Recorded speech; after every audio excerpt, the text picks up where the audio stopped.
Welcome to the Cattle Innovation Station podcast, bringing you the innovative new ways of the cattle industry. I'm your host, Baxter Whitworth. And I'm your co-host, Paul Hayes.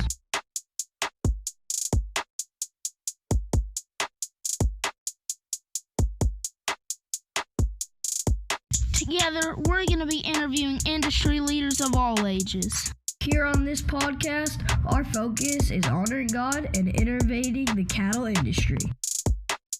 So let's get innovating.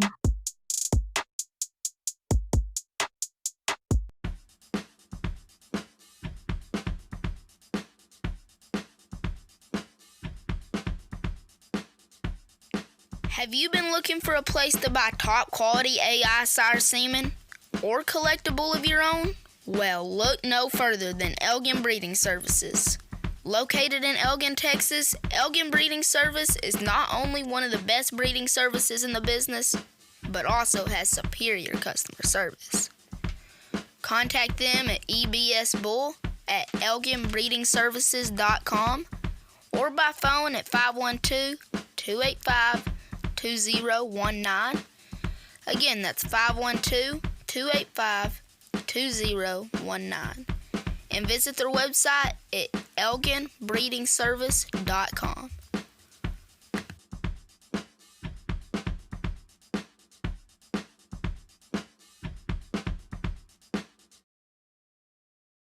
Well, howdy from the Texas A&M Beef Cattle Short Course.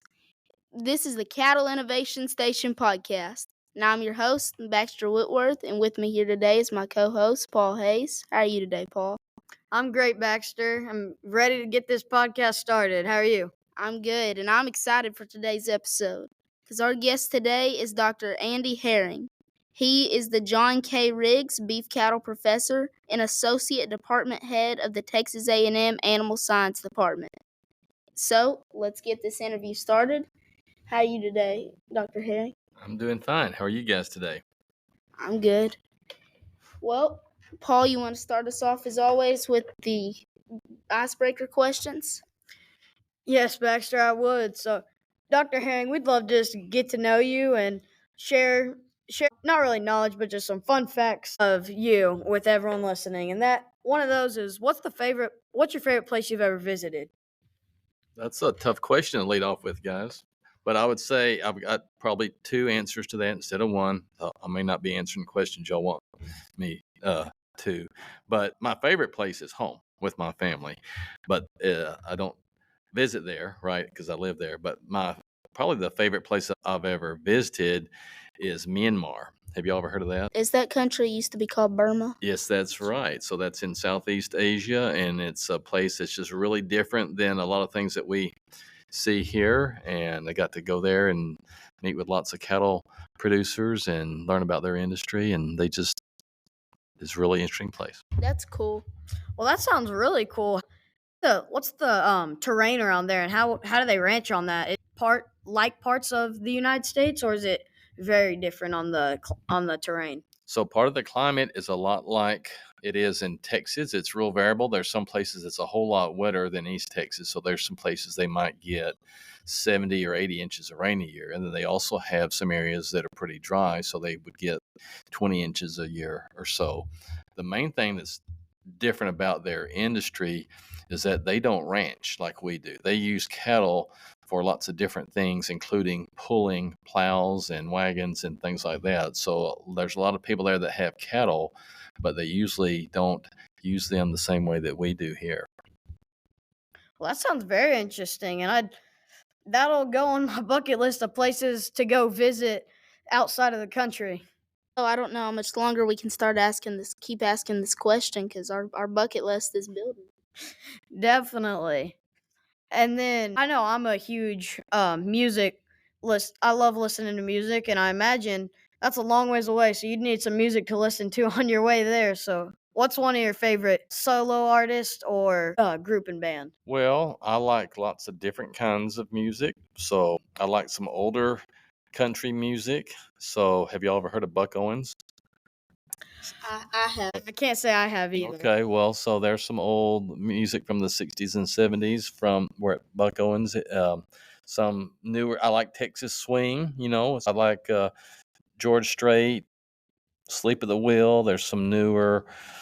I guess they're not real new now, but Old Crow Medicine Show and some of those groups like that, I guess. Well, I can't disagree with you on some of those. I've never listened to, so I can't disagree with you. And and the other ones that I did know that you mentioned, I really like those. Well, I think that's really interesting, and I think we're ready to get the podcast started. So we're going to jump into our base questions, that we like to ask everybody. And so our first question for you today is, what is something positive you're seeing happen in the beef cattle industry? Well, one thing that's real positive right now is that we have really strong beef demand. And so a lot of people are seeing that in the form of high cattle prices. Unfortunately, we also have high food prices too, including for beef. Our consumer demand is really strong. So that says a lot about our industry. And that's from industry improvements that have been made over the past 20 years or so. Another thing that's really positive right now, I don't know if everybody thinks about it this way, but a lot of people want to know stories about where their food comes from. And so we've got a lot of positive things to tell them, and there's ways that we can help educate our consumers. So I think those two things are both real positive. I agree with that. Always being able to educate the consumer is very, very important. It definitely is. And do you have any beef that you sell, or are you just speaking for majority of the ranchers that are doing the farm to table process right now? Well, I'm really talking about our industry in general. So, demand for hamburger products and steaks and roast and things like that. So, demand for ranch raised beef. I mean, across the board, our industry's doing pretty good right now. We usually have some drought to worry about in some part of the country, or, feed prices or something changing. But overall, we're in pretty good shape right now. And I mean, we're doing pretty good right now, but what do you see our future leading us into in the industry? Well, we don't know exactly what might happen in the future in regard to new laws and things that people are worried about in regard to climate change and methane emissions and things like that. But we are always getting more efficient in our production and reducing our carbon footprint, just because as we make animals more efficient, we do that as a side benefit. So that's something that may be changing. There may be more laws or people thinking about how to regulate some things on either land management.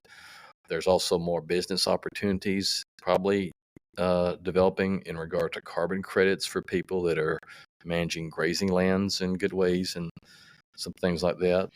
Is especially in Texas, our population for the state's growing a lot, and so we have less land, less rural land that has been traditional farm and ranch land that's now turning into subdivisions. And so at some point we may have so much land taken out of production that might really impact our ability to keep production levels high.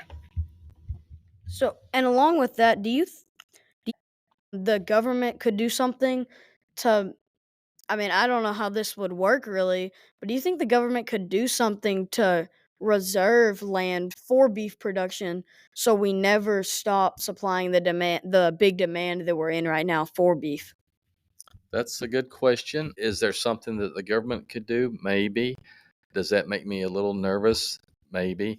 I would say sort of a free market kind of a person. And so if there's ways to economically incentivize people to do things on their own and let them make choices to do what's best for them, that's what I believe in more. We, in the 1970s, now I don't even remember this because I was a little kid then, but beef prices got so high, the government put a cap on what it was. And it wasn't too long after that, the cattle market crashed. So a lot of times when we think we're changing something, we have a phrase y'all may not have ever heard before called unintended consequences. And so if we have too many regulations, even though they're good intentions, they might not have the effect we think. I definitely agree with that. I think anytime we can have we serve a big God, and I think anytime we can have a small government, that's small government.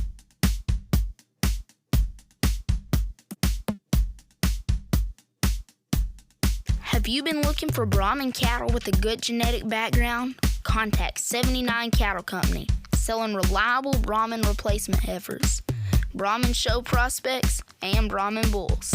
Contact Taylor Tate at 210-241-4511.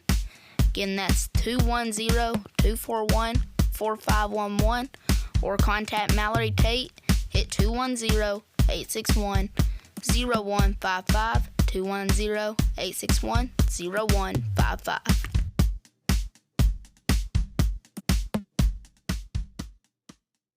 Our next question for you was we like to know, what is your top 5 selection traits for beef cattle? So I would say that depends a little bit on what type of cattle you're talking about. And I'm not trying to dodge your question, Baxter, but if you're talking about a cow-calf operation that's making their own replacement females, then that's a really different way of thinking than if it was a terminal type system where they were going to be making carcasses out of everybody, right? So we cannot take advantage.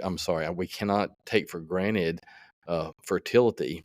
And a lot of times people have tried to get more animal size and growth and not paid attention to the cow fertility aspect. And so just because you have bigger animals that gain more weight, if you don't watch out, they may have some issues with fertility. You've got to have something in regard to growth and size, because that's what drives our market, right? So if you're selling calves or yearlings or finished cattle coming out of a feed yard or even carcasses, the weight is what drives the majority of the value. And then there's other things that adjust it up or down. We really need to have something in mind that is related to animal carcass or end product value, but usually that's, if you're thinking about muscle and adequate size, then that's pretty good. But we've improved marbling and quality grade a lot in recent years. So we have typically cattle grading choice now on average, maybe like 80-85%. And 20 years ago, we were talking about a national average of about 55%. So we've changed our industry that way. Animal health has also got to be part of that, because that relates to our efficiency and our cost of production. If you're thinking about cows, something related to fertility and cow longevity is important, because it's kind of like buying a car. If once you have it paid off, the longer you can keep it and you're not putting money into it, then you're making money from it. And so a cow that has a calf every year and stays in your herd for a long time is one that's going to make you money. So it's a balance of those different things. If you put too much focus on one trait, you can get. Yes, sir. And what you were saying earlier, how we've gone up in choice. We've gone up in our quality grade. And I saw one of the graphs at the Beef Cattle Short Course that it showed in like 2011 we were so low on having choice and prime, and now in 2024 we're very high, and we're doing way better to, because not only of this huge demand do people want beef, but they want good quality and tender beef. And I feel like the beef industry is doing a really good job of supplying what they want, as well as just the quantity. Yep, those are really important points. And so if you think about the percent choice in prime, that's happened for a couple of different reasons. It's gone up a lot because people are starting to realize that there's going to be demand for that type of product that's not going to go away. People have started paying attention in their breeding programs to carcass traits, and so it takes a while for these EPDs to be around before they really get widely used, but that's all of our breeds have marbling EPDs. And the other thing is we've got a lot more beef on dairy cattle all the time.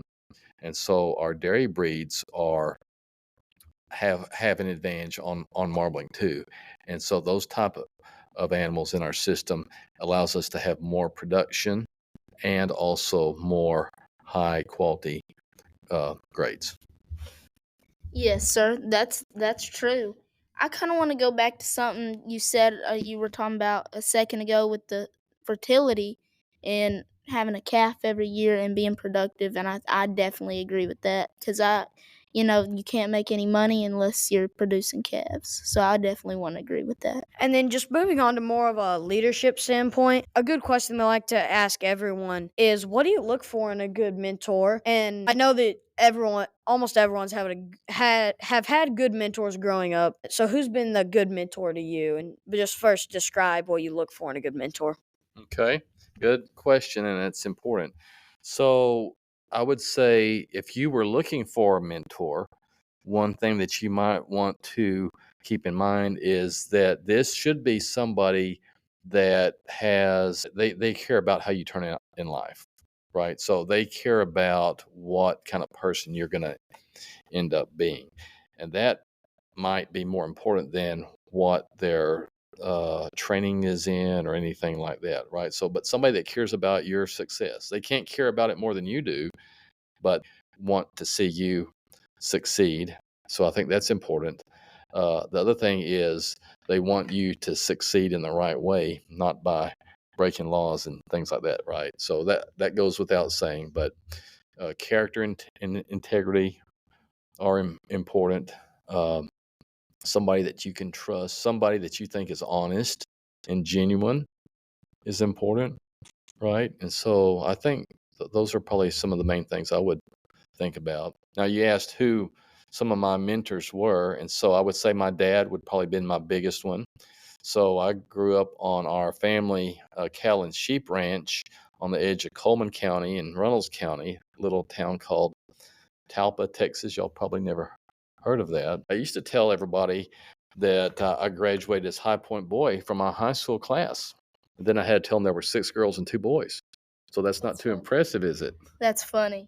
And so went to a small rural school, and but growing up on our ranch, my dad, when I was y'all's age, I wanted to ride my horse fast, and so I was kind of waiting for a calf to cut out of the herd so I could go chase it and bring it back. And he said, we're not going to run these calves like that. That's not how we manage livestock. And he taught me about having respect for the environment and animals and things like that. So he was probably my first mentor. Both my mom and my dad were, but my dad especially on, um, I didn't know it at the time.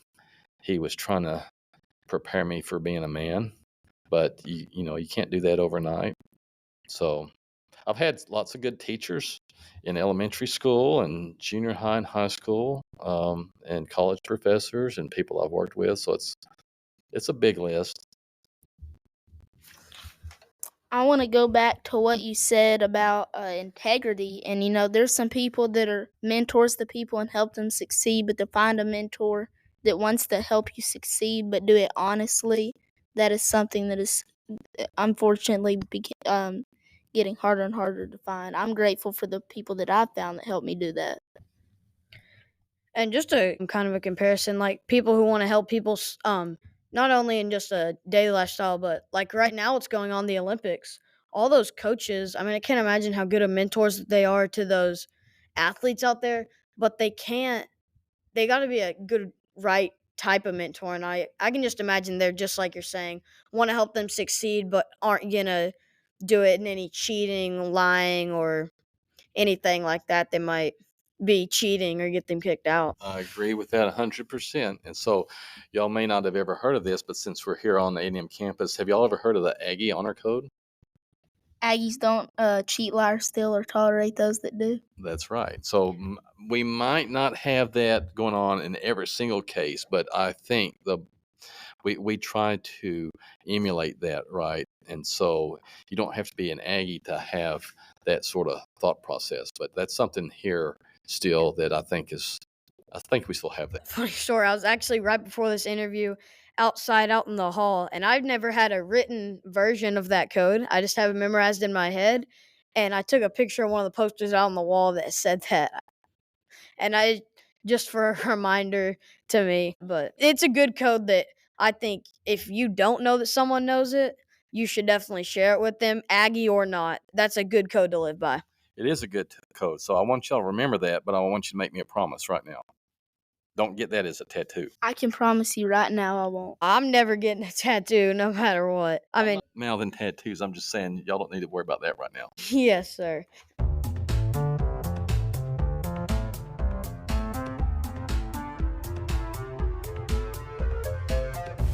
If you truly want your livestock to perform at their best, make sure to contact Vance Aaron, the owner and operator of AFL Livestock Solutions. Vance specializes in MagnaWave treatments that use pulsed electromagnetic fields, or PEMF, to relieve pain, swelling, and inflammation, caused to help your livestock feel their best. In addition to livestock, Vance can also help you feel better. His treatment works great on sore muscles and joints, along with other mobility issues. His treatments are FDA approved to treat migraines. Aaron Family Livestock Solutions has helped many exhibitors make it to the backdrop with their proven MagnaWave treatments. Don't miss your next backdrop picture. Give Vance a call at 903-720-3184. Again, that's 903-720-3184. Or find them on Facebook at AFL Livestock Solutions.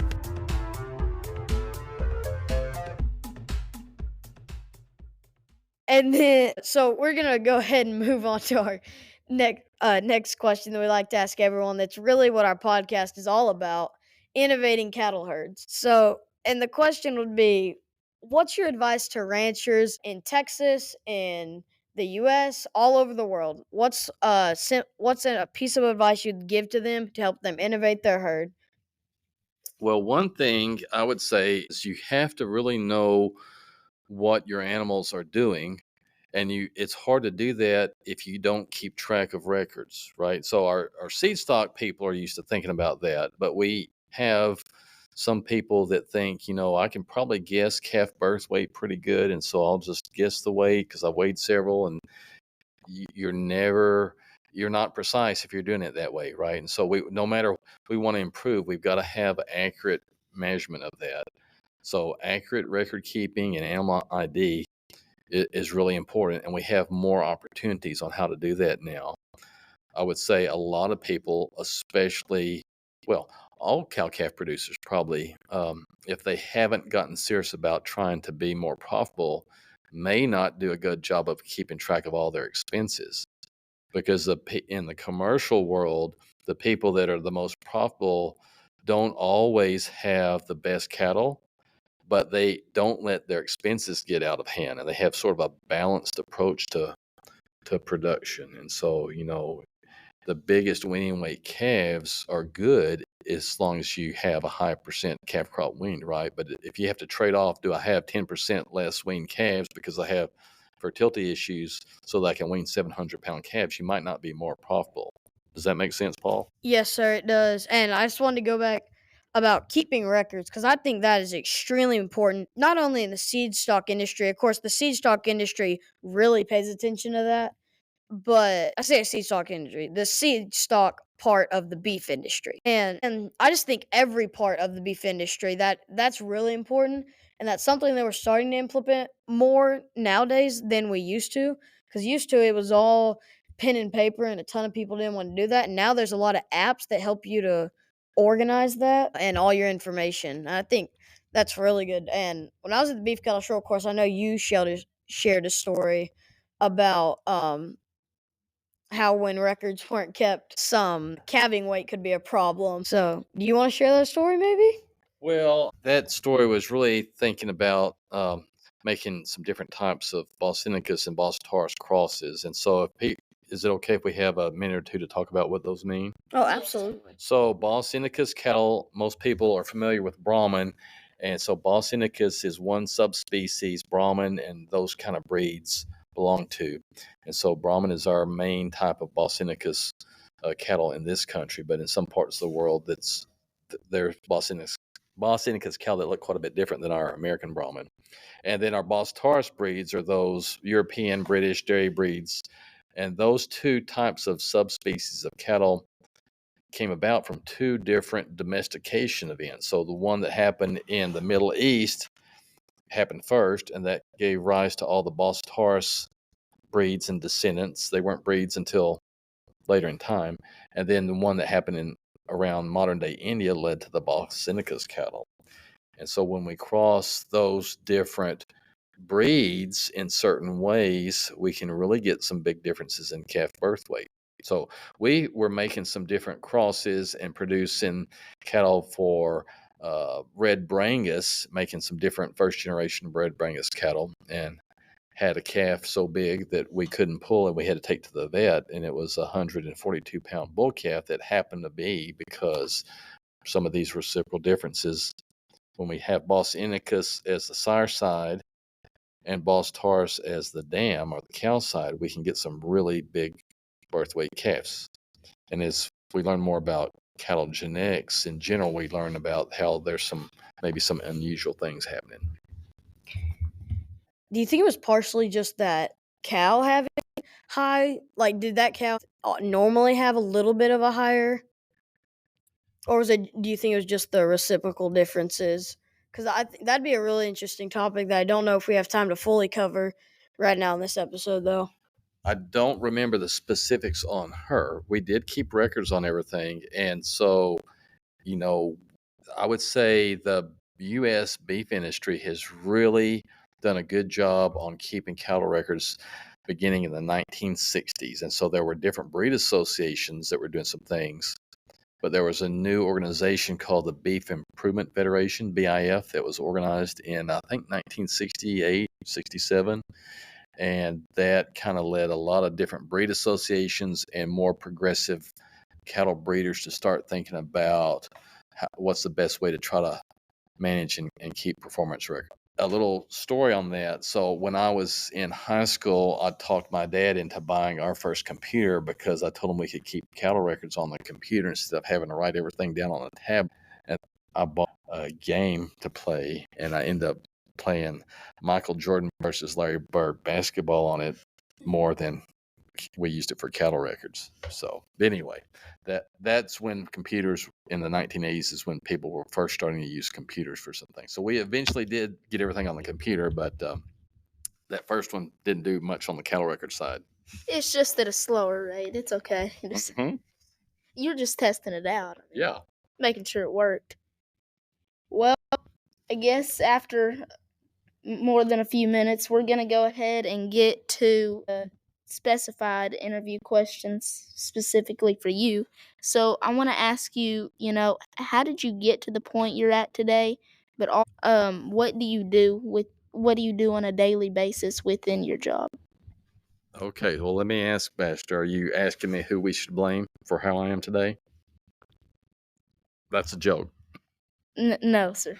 Okay, so there's a lot of people that have helped me on the way, and I'm very blessed. And so I think I have gotten to where I am today, but in part because God's given me some favor, showed me some grace, even in times of my life when I probably wasn't paying attention to Him very much. So, so that's important. But I would say, for me and my sister really emphasized work ethic, and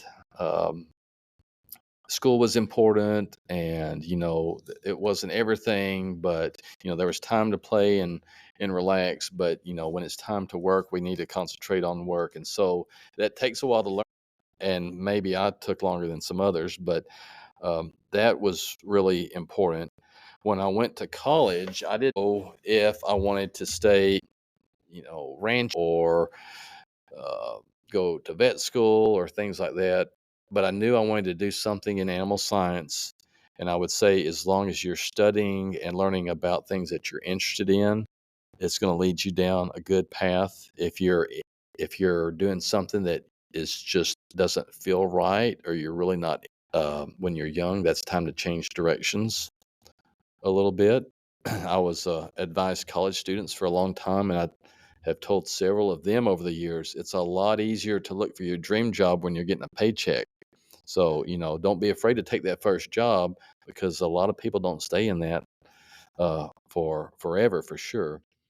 But, studying things that you're interested in, not being afraid to learn new things, not being afraid to ask questions, not being afraid to take a chance on things that look like they might work out. I think all that's really important.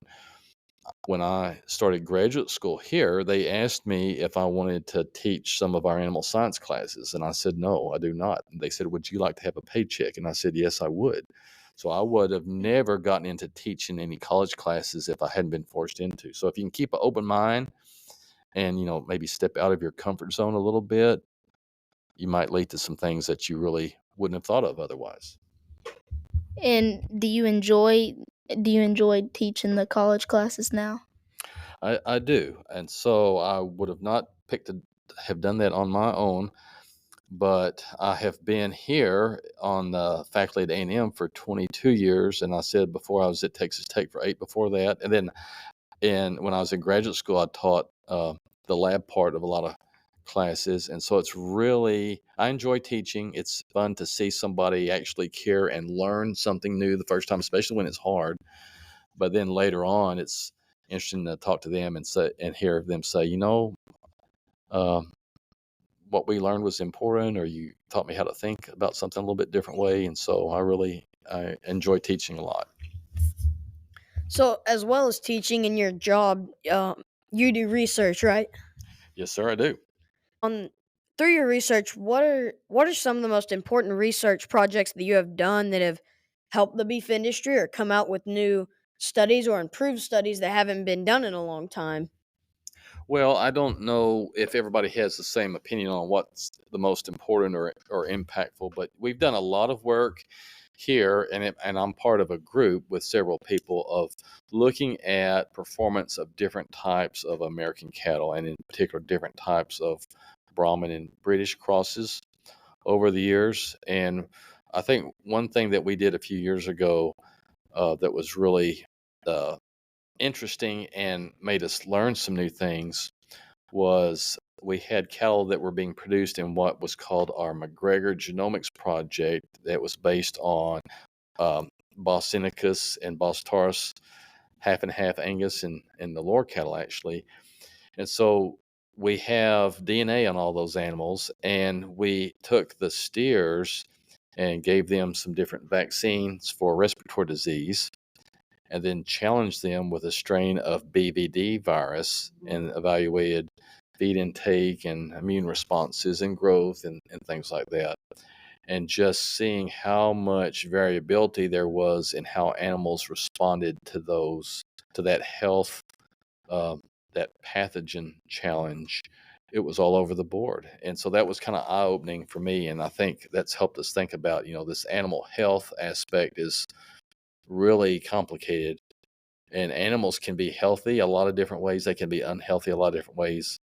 And just, you know, one vaccine or one measurement of something doesn't give you the whole picture.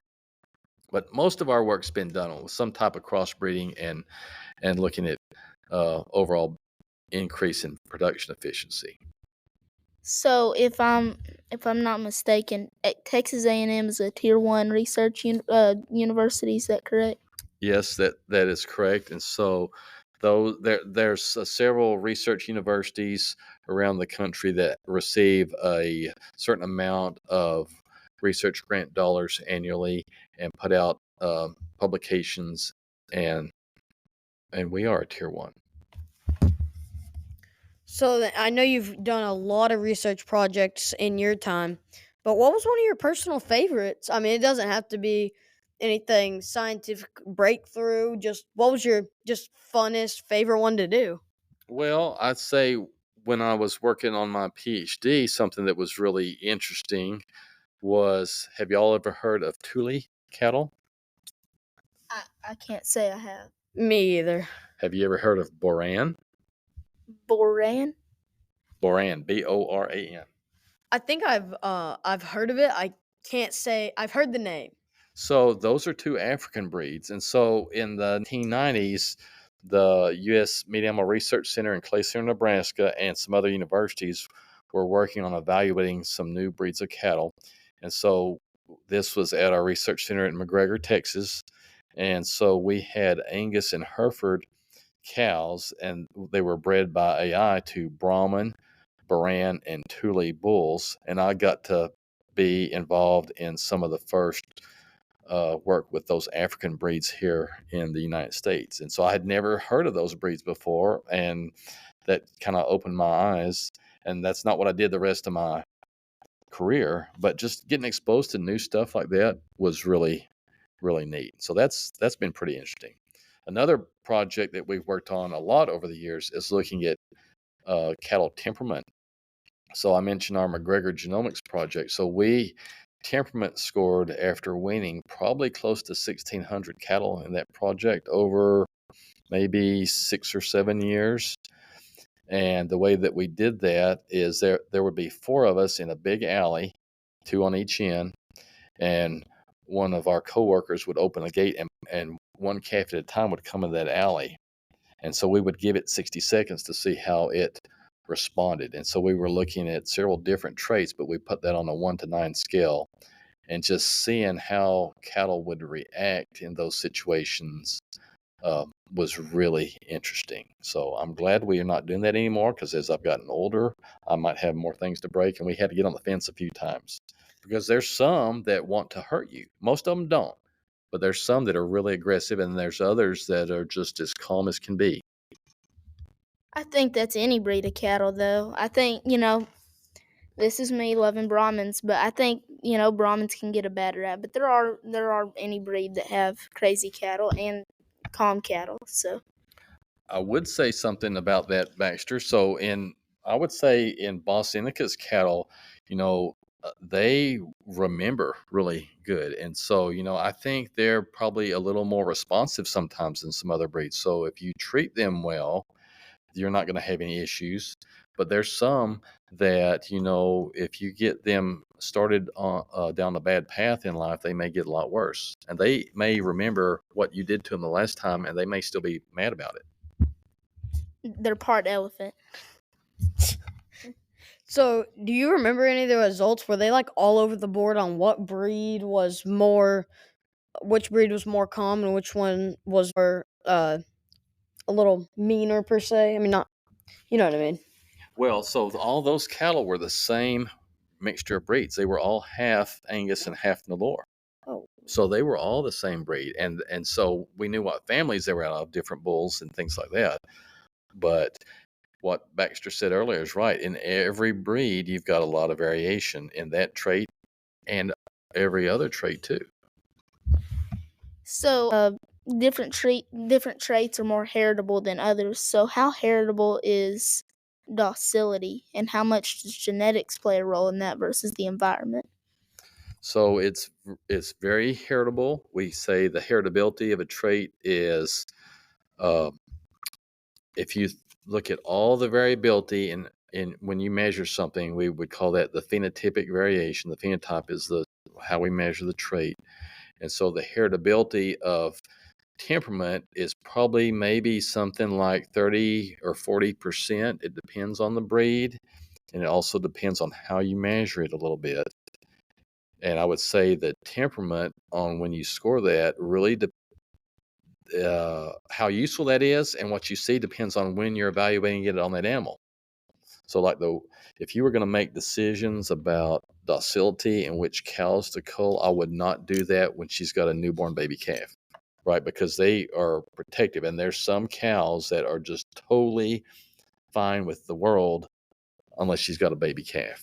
And so that's when a little bit of more aggressiveness might be a good thing, especially if she's got to protect that calf against some predators.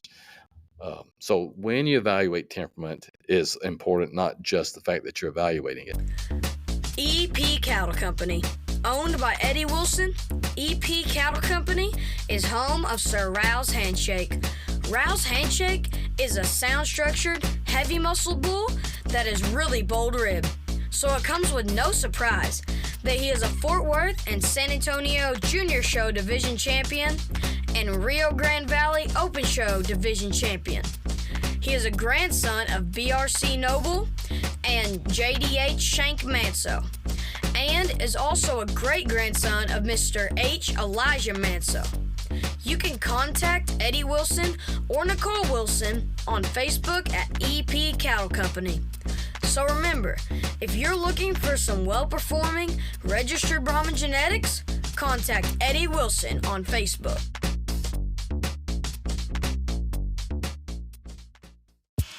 Hi guys, I'm your co-host, Paul Hayes, and I'd like to tell y'all about my family business that has been going on for over 50 years now, and that is raising quality registered Brahman cattle.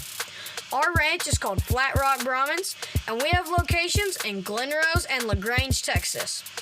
And we are here for all of your cattle needs. Whether it's needing show cattle, replacement females, or even a new herd sire, we would be happy to earn your business and watch our genetics excel in your herd.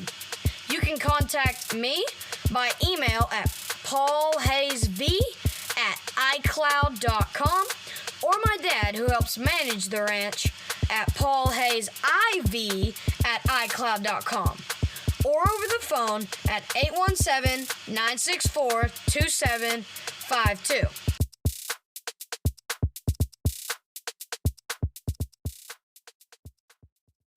So we're gonna go ahead and move on to some genetic questions, and I know you work in the genetic field at A&M. So do you think that associations should mandate parent verifications, or what tests do you think they should and shouldn't mandate? Just all tests in general, genomic tests. I would not say all genomic tests in general, but I think parentage identification and DNA verification for unique identification is needed. And just because, if you don't know the pedigree for sure, that doesn't mean you can't make genetic improvement, but there's a lot of unknowns there. So we have more breed associations using more genomic information all the time. That's not going to go away. I don't want to get into, how much the breed association ought to charge or make their members pay or things like that. But I do think parent identification verification is very important. And I may be a sucker for honesty, but I think anytime, and I know a lot of times it's not on purpose that you put down the wrong parent, because cows switch calves, or you have multiple bulls but I do think that it's great that we can keep people accountable through that. I might just say one more thing about that too, Baxter, is that even though we think we know what's going on in our pastures, so if you AI a cow, that's one thing. But if you've got some bulls out there and you've got a neighbor that's got a bull of the same breed or looks similar, there's some fence jumping that you don't ever see or know about, right? So it's I would say most of the mistakes on the seed stock side are not necessarily because somebody tried to do something dishonest. It's just that you didn't know that something got mixed up. And we have bulls that get into wrong breeding pastures at our research centers, even when we know we put them in the right spot. And we would not have known that without DNA sometimes. And I say, especially on first calf heifers, if you have them calving in a small pasture and they're all concentrated together, a lot of times they'll get their calves mixed up the first time. So it's up to 5 to 10% of the cows in somebody's herd might be nursing somebody else's calf, not on purpose, just because if they happen to calve at the same time and they were right together and a heifer doesn't know what she's doing yet, stuff can get mixed up that way. Yes, sir. Or I can just imagine how many people could go into their organization office or association office, and one wrong in some ranches don't give their cattle, they just have them straight numbers for their, and if you say one wrong number or you read that one wrong number on that could get switched up too, Or for the registration. and then another test. Do you recommend genomic testing for seed stock breeders that maybe their association doesn't make it mandatory, or they're not in association? I would say it depends on what they want that information for. Is it useful? Yes. Should it be mandatory? I don't like to, on something like that, I would probably say no. I would say if you have the ability to use that information and make improvements in your herd on the genetic side, or even sometimes there's people that are buying cattle that would pay for that information, then it might might be useful, right? So some people get upset when people use genetic information strictly for marketing purposes. People can use that information however they want to. The important thing is that we know how to use it. And so if you want to improve some carcass traits, for instance, but yet you could not actually get carcass data, then trying to do some focus there from the genomic side could be useful. I would never only go to just genomics information though, because we still have to keep measuring those traits. I can absolutely. The genotypic traits have their place where it can help your herd be productive, but in my opinion, the phenotypic traits are what's going to be most important because those are the traits that are being expressed the most. We'll keep on the track of genomics. So, can you kind of explain how the SNPs work within? Okay, so SNP, or what we would call SNP, the reason it's SNP is that stands for single nucleotide polymorphism. And so, have you guys ever seen a picture or a drawing of a DNA molecules? Yes, sir. I've seen that before. Yes, sir. So it kind of looks like a rope ladder that's been twisted a little bit, and there's 4 letters in the genetic alphabet, A, C, T, and G, right? And so those are nucleotides. And so if you're looking at and they have a different form, if they have a different nucleotide, so you've got a bull here, and then in this region of its genome, and that just means its total DNA sequence, this animal's got, and this other animal's got a C there, then that is a polymorphism. So let's say that there was a certain SNP, animals could have 2 copies of the A, or an A and a C, or 2 copies of the C. So there's 3 different genotypes. And if those different genotypes are associated with differences in performance, that's what leads to a genetic marker. Does that make sense? Yeah, I understand. Top Notch Cattle Company, selling semen on high quality registered red and gray Brahman cattle that are reproductively efficient, structurally sound, big ribbed, heavy muscled, and deep bodied. Contact me at 903-649-9155. Again, that's 903-649-9155. Or email me at bbwtopnotchcattle@gmail.com.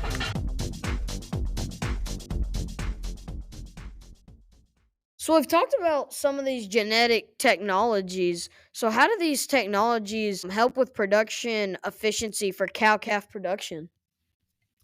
So these genetic tests give us ways to evaluate a lot of different traits that would be really hard to measure on the animals, because either some of the animals don't actually express all the traits.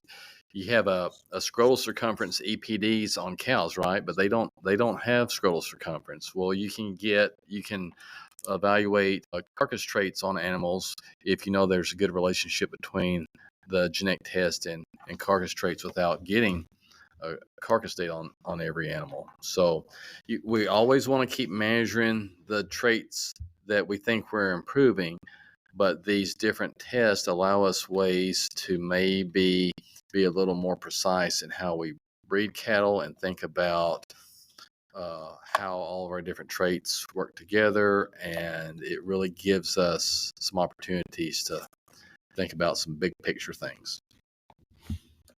Absolutely. I agree with, and not like we've heard this whole time, every podcast we've done so far, not every technology is for everybody. Okay, so what are some other ways to increase production efficiency? So when you think about production efficiency, that's the whole process, right? And so if you're selling calves, that's sort of your end product. If you're retaining cattle in a feedlot, then that's your end product. If you're retaining ownership and getting paid on carcasses, that's your end product. So it's all relative to what you're getting paid for and what does it cost to get there. And so I'm just going to think about from a cow calf perspective right now. But, anything that allows you to produce more with the same amount of cost, or produce the same amount of what you're doing with less cost, is a way of increasing efficiency. So to me, efficiency is not just what we're measuring on the animals, but the overall economic efficiency of things. And so um, proper stocking rate, pasture management, proper health management, trying to find cattle that are well suited or well adapted to your production environment. That's not just like your physical location and how much rain you get, but how you manage animals and how often you see animals. So just understanding the overall production system and trying to get an idea on what are the main costs that go into that, and being able to actually measure and know what you're getting paid for and what you have to pay to get there is probably, there's no shortcuts to that. It's just trying to keep track of things. So, along with the production question, inside of feedlots, have you seen production carcass characteristic vary between different breeds, or what breeds do better in those situations? So that's another one of those questions. It seems kind of easy on the surface, but it's really pretty complicated. What is the best carcass? Well, it depends on what is your market expectation, right? So if you're talking about just average carcasses for the commodity market versus carcasses for a lean beef program, those are two different things. So are there differences in breeds? Absolutely. Are there differences within breeds? Absolutely, right? So I would say if you think about our British breeds, so Angus, Hereford, Shorthorn, Red Angus, there's others, but those are our four main ones in this country. What are they known for? Those kind of cows have the ability to maintain body condition, right? And they're known for fertility that's associated with that. Those cows get fat quicker in the feed yard. They also are known for a little more marbling on average compared to some other types, right?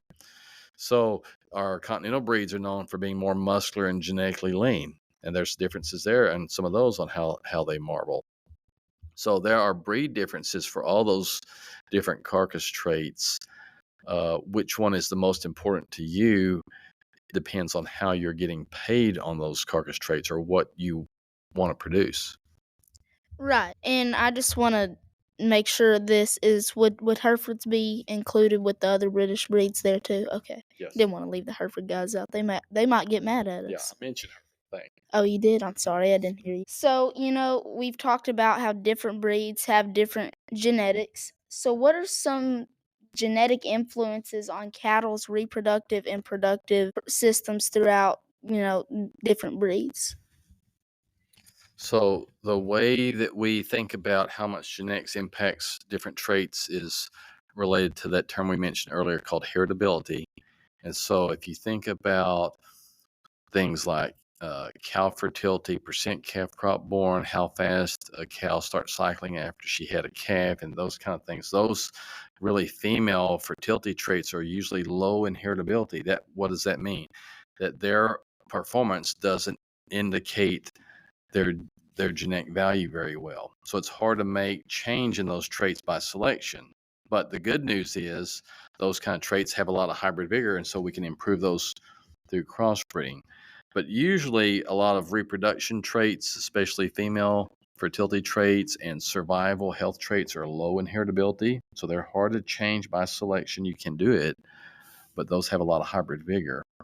The traits that are related to general growth and body size, so things like birth weight, weaning weight, yearling weight, um, a lot of our things like marbling ability, milk production, those are kind of in the middle. They're moderate, so you can change them by selection, but they also have some hybrid vigor. And then some of the traits that we would consider more like product type traits, so like mature size, skeletal size, ribeye area, things that are more product and animal size at maturity, those are higher in heritability, and we can change those a lot easier by selection.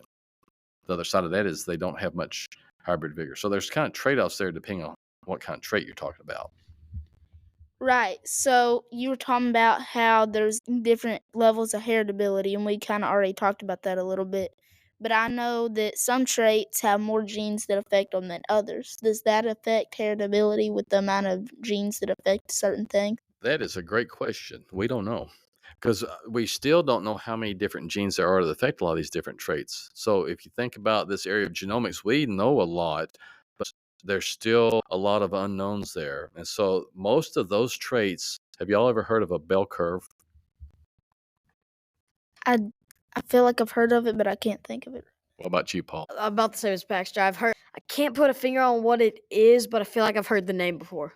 Okay, so if we were going to look at the average weaning weight of somebody's herd, and then we looked at the individual weaning weight of all the different calves, most of them are going to be close to the average. And as you get further away from the average, there's fewer and fewer of those calves.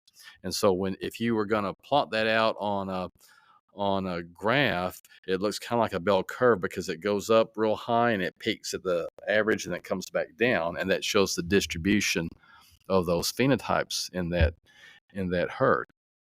So now I went blank. I had a senior moment. What was the question?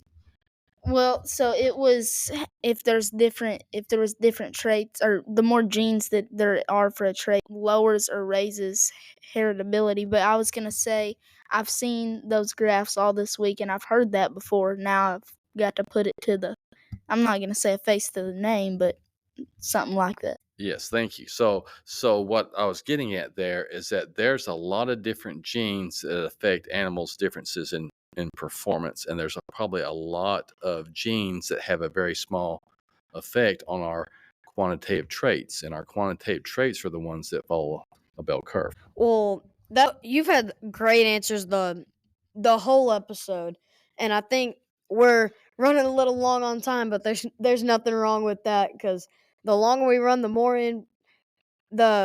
info we get at, the more info we can share with people. Although sometimes it does affect our plan on when we're publishing episodes. So one of just a question, kind of wrap it up, but still tied into you and your job. How long have you had your job here today? So I've been here 22 years. I started in June of 2002. You guys probably don't remember that. It's 2002. I was not alive then. That's what I thought. So it'd been here a while. Yes, sir. I wasn't even starting to be created yet. So what drew you to A&M? If I'm right, you were at Texas Tech before that. What drew you to A&M? Well, so they were I really had a good job and enjoyed what I was doing when I was at Texas Tech. I was teaching their animal breeding and beef cow production class. I was the faculty supervisor of the beef center there, and I really enjoyed my time there a lot. Really getting back to where between my wife and I, if we were in College Station, we were more between two sets of grandparents because we had some young children, and that was important. And also the opportunity came open here of coming back, teaching the same kind of classes and getting involved in some of the genomics research that they were just getting started at the time is really what drew me back here. That's cool. That's really cool. I'm sure the dust had maybe not a big factor, but might have played a little factor. So we'd like to go ahead and ask some questions to close up the interview that we like to ask everyone. And one of those is, what's a core value you like to share? Well, we talked about that a little bit earlier, probably, but I would say character or integrity. There's a lot of things that are important, but those are probably right up there. I think it's important as anything. I definitely agree with that. And you're right. We did talk about this earlier, but if we can't have integrity, then we can't really build off of anything else. And especially as a beef industry, it's unfortunate, but there's people that don't like the beef industry, and if we can't trust each other, then how can we stand up for ourselves? So we're talking about core values. So what is your favorite Bible verse? Because of course nothing that is more, you could say, is moral comes without the foundation of Christ. I don't know if I have a single favorite Bible verse, Baxter, but one of the things that you see throughout the Old Testament and the New Testament is there's several different places that it says, don't be afraid. And so, that's something that I think is really important. When I read the Bible, I try to read a whole chapter at a time. And so I haven't done a good job on memorizing individual verses. But that's something that's kind of been important for lots of different things in my life, is just not forgetting about that. And God wants us to know, don't be afraid. That's really good. And I just looked it up. The Bible says, do not be afraid 365 times, which is enough for every day. If you want to, if you're reading God's word, you can find a do not be afraid for every day of the year. And that's definitely enough. Don't be afraid to say that God and Jesus were making a point when they made all the different people who made up the Bible write, don't be afraid. So that's definitely a strong point. Well, and I would say if anybody else asks me about being on y'all's podcast, I'm going to tell them, don't be afraid too. Yes, sir. And I think we might have found our title for this episode. Don't be afraid, in a lot of different aspects.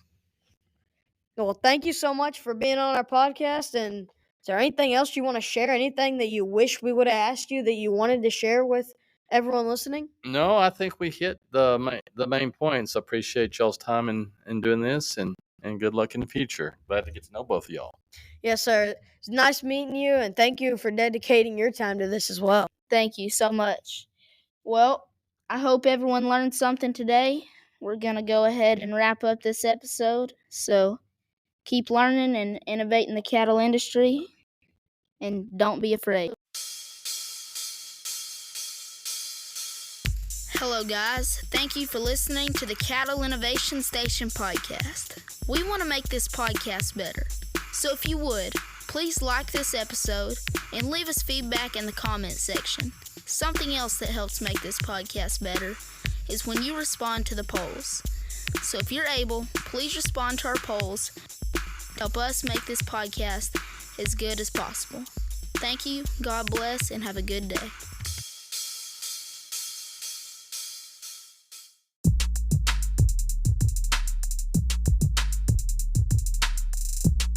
Thank you for listening to the Cattle Innovation Station podcast. We hope you enjoyed the show. I'm your host, Baxter Whitworth. I'm your co-host, Paul Hayes. Remember our key verse, Proverbs 16:3. Commit to the Lord whatever you do, and He will establish your plans. Thank you for listening.